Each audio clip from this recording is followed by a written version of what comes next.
To edit your images in Capture One Express, the Quick Tool tab is a good place to start.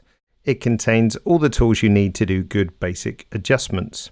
For example, the white balance can be set by either choosing a preset or adjusting the Kelvin and tint sliders. Exposure adjustments can be made here as well, simply by dragging the sliders. And if you need to reset a slider, simply double click and it will go back to 0.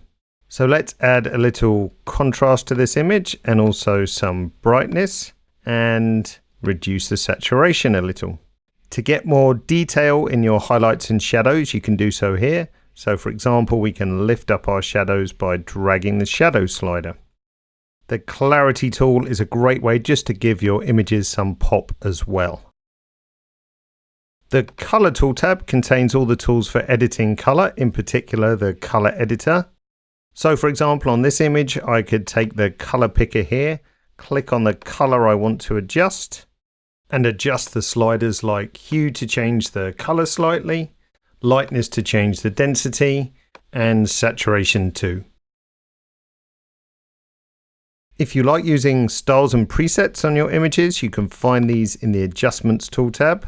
To preview a style or preset, simply hover over the name and the viewer will update straight away.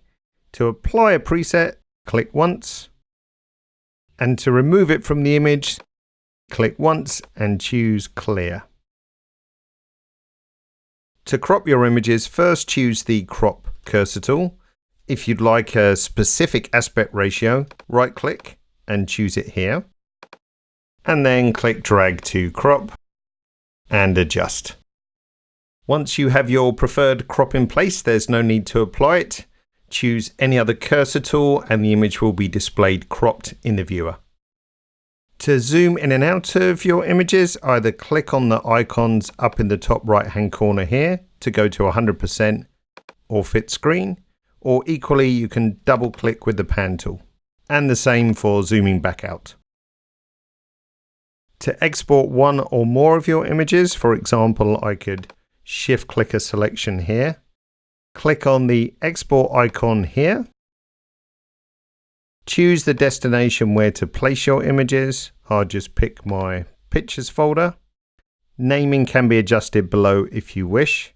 And then finally choose which format to export in and any other settings that you want below. Finally, click on Export to complete.